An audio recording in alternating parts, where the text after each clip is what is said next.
6 reasons nga nang usa ka lalaki muduwa og laing kayo.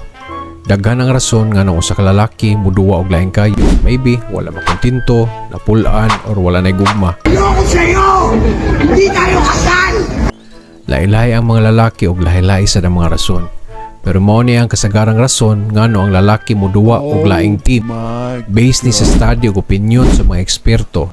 Number 1, lack of maturity. Kasagaran sa lalaki mo cheat kay musti wala pa mo matured emotionally. Emotional, damn it! Dili ka handle og responsibility Yeah, I got responsibilities now. Responsibilities? ug dili pa fully committed sa relasyon. Number 2, sexual desire. Ayoko! Ayoko! Kasagaran mga lalaki mo cheat kay dili satisfied sa ilang mga pares. Wow. Ngita pa og laing putahe. Akong kuhaon ang pagkatahong sa imong pagkababay.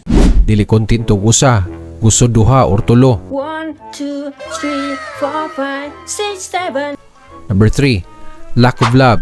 Naasad mga lalaki nga maka-feel nga wala sila higugmaa. Gago! Wala sila gi-appreciate or tagaan og value sa ilang current relationship. Love me with all of your heart. That's all I want, love.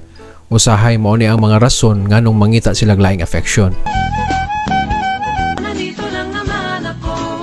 Number 4, situational factors. Naasad certain situation o environmental factors nga motaas ang chances of infidelity. Like for example, mga OFW, kalayo man sa usag-usa, dako jud ang chances nga na infidelity mahitabo. Number 5, fear of commitment. Naasad mga lalaki nga dili paandam or ganahan nga magpahikot or mo-commit sa usa ka relasyon. Paano masabi? Number 6, looking for a way out.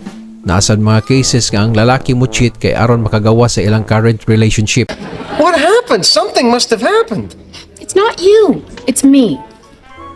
Kusyal kaayo hunahuna og tan-awon nga ang pag-cheat makonsidered nga choice o dili sayop.